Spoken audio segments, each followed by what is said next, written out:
Welcome to the deep dive. Okay, picture this. You're in a library, surrounded by books, notes everywhere. You're highlighting, rereading. I mean, you feel really productive, right? But then exam day comes, and poof, total blank. Oh, yeah. That feeling. It's rough. It's soul-crushing. And look, if that sounds familiar, you're definitely not alone. But here's the thing.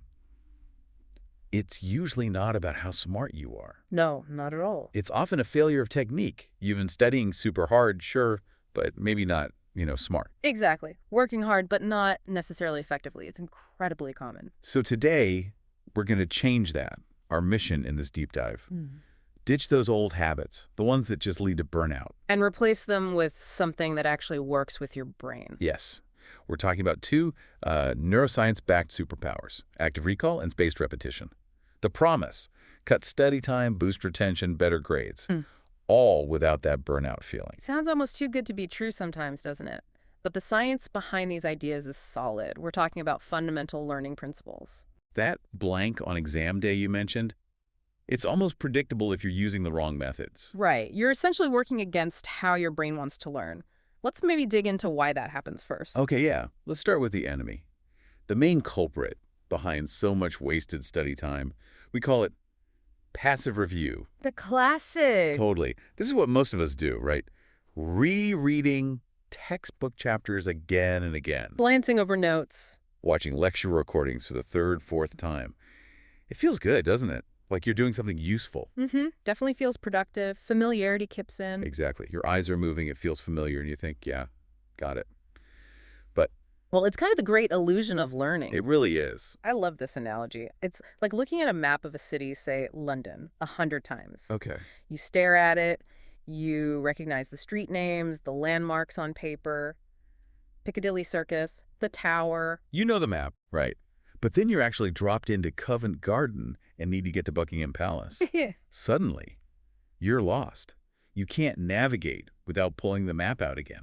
That's a great way to put it, because passive review, it just doesn't build those strong pathways in your brain. It just creates that, what do you call it, false sense of fluency. Precisely. And it's crucial to understand why it feels so good, why we keep doing it. Our brains love efficiency, or what feels like efficiency. Ah, okay.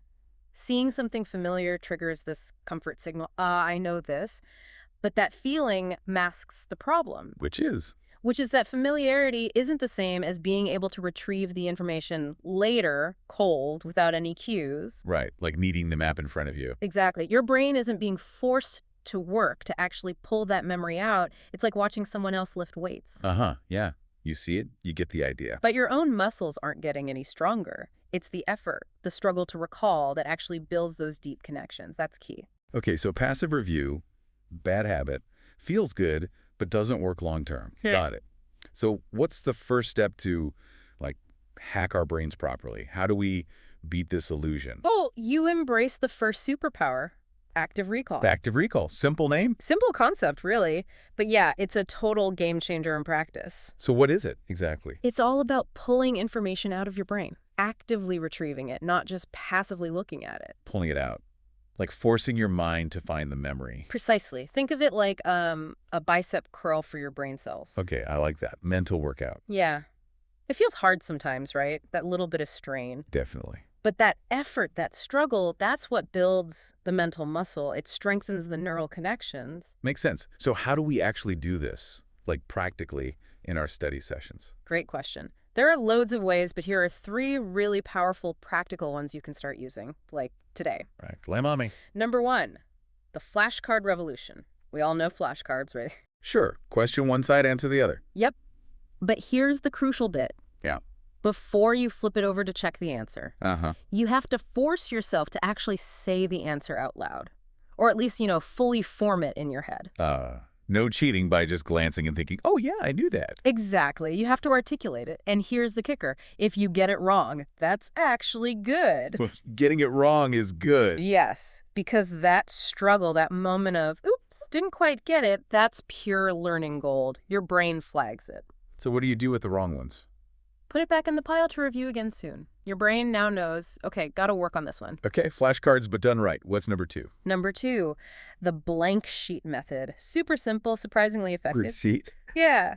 So after a lecture Or maybe after reading a chapter, put everything away. Notes, books, slides, gone. Okay, scary. Haha, yeah, it can feel like it. Then grab a totally blank sheet of paper and just write down everything you can remember. Key ideas, formulas, names, dates, concepts. Just brain dump it all. Okay. Then, once you're done, pull out your original notes or the book. Compare. And the gaps. The gaps, that's your personalized study guide right there. That tells you exactly where you need to focus your effort, where the understanding is weak. That's really smart. Okay, what's number 3? Number 3, teach it to a toddler. Or, the Feynman technique. Right. Richard Feynman, the physicist. Exactly. Now, you don't actually need a toddler. Good, because mine just repeats everything I say.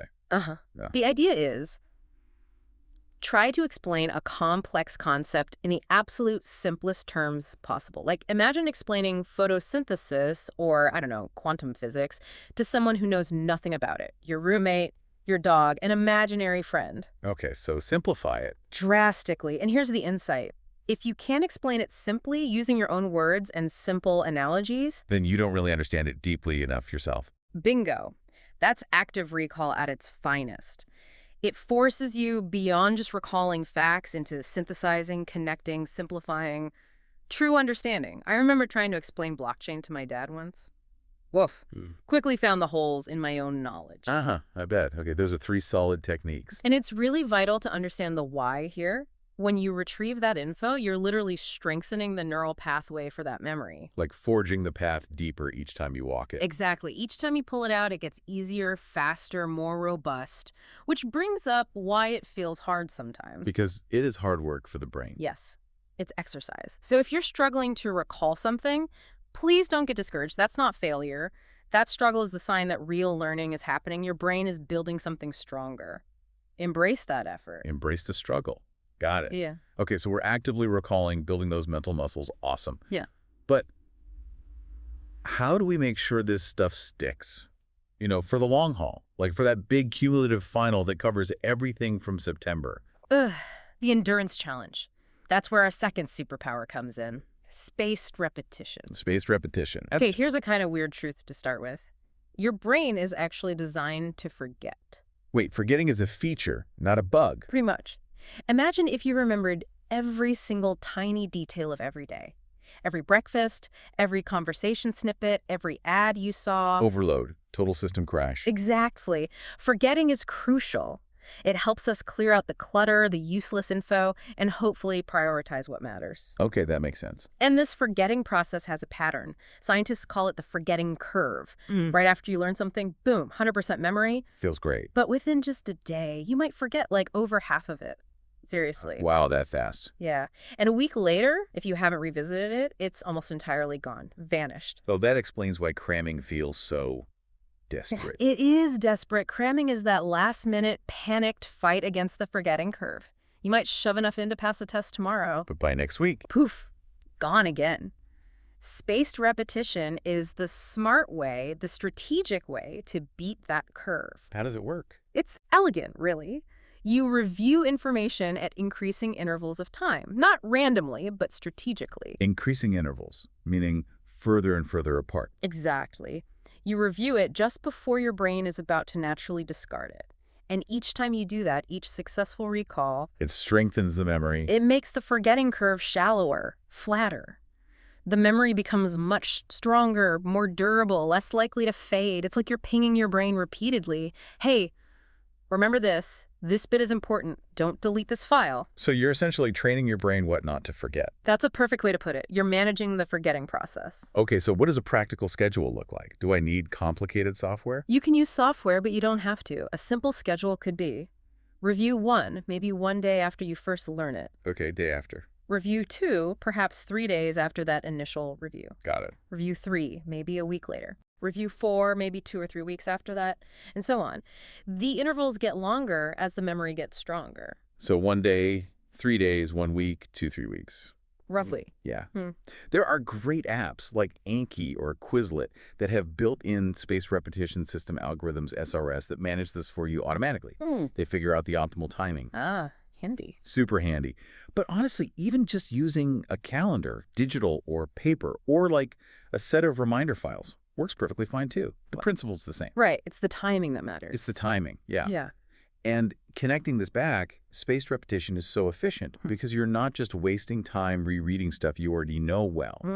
You're hitting the information exactly when it's most vulnerable to being forgotten, reinforcing it precisely when it needs it. That builds really durable knowledge. Taking it from short-term, shaky memory. It's a solid, reliable, long-term memory. That's the goal, building a foundation that lasts. Okay. Active recall pulls it out. Spaced repetition keeps it there. Makes sense. Now, is there like a next level? Ah, yes. Yeah. The synergy. Synergy? Okay, tell me more. This is where the real magic happens. You combine active recall with spaced repetition. So, when it's time for your spaced review... Don't just passively look at your notes again. That defeats the purpose. Right. Use active recall during the spaced review. Exactly. When your calendar pings you to review Chapter 3, don't just reread it. Do the blank sheet method for Chapter 3. Yes.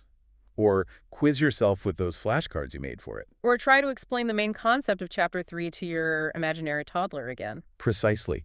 You use those active recall techniques on the spaced repetition schedule. That combination. Wow. That sounds like the ultimate study combo. It really is. It's the 1-2 punch for genuine, long-term understanding and retention. They amplify each other. A powerful learning loop. Absolutely. It fundamentally changes the game. You shift from being just a passive receiver of information, Hoping it sticks, to being an active, strategic master of your own learning. You're not just consuming facts. You're building this robust, interconnected web of knowledge in your mind, and you're ensuring it stays there. Okay, so let's quickly recap the mission here. Let's do it. Step 1. Ditch the passive stuff. Highlighting, rereading, feels busy, but not effective. Get rid of the illusion. Step 2. Embrace active recall. Quiz yourself constantly. Flashcards done right. The blank sheet method. Teach it to simplify it. Pull that information out. Step 3. Master spaced repetition. Review things at those increasing intervals. Beat the forgetting curve strategically. Reinforce it just before it fades. And the ultimate step. Combine them. Use active recall methods during your spaced repetition reviews. That's the powerhouse combo. And look, this isn't just about passing one test, right? Or even getting an A in one class. No, it's much bigger than that. It's about actually understanding things deeply. Building a knowledge base that sticks with you, not just for school, but for your whole career, your whole life. True comprehension. Think about it. You get your time back, you slash your stress levels, and you actually feel confident about what you know. It's empowering. It really is. So you listening, you have the tools now, you know the techniques, go out there and study smarter, not harder. Seriously, you've got this. And maybe one final thought to leave you with. Think beyond just academics. How can these principles empower you everywhere? Oh, interesting. Like, Well, how could active recall help you nail that important work presentation? By practicing retrieving key points, not just reading slides. good one. Or how could spaced repetition help you learn a new language, or remember people's names better, or master a new skill in your hobby? Right. Apply it anywhere you need to learn and remember. Exactly. These aren't just study hacks. They're fundamental cognitive tools. Tools that can help you become a more effective, adaptable, lifelong learner in, let's face it, a pretty fast-changing world. How will you use them?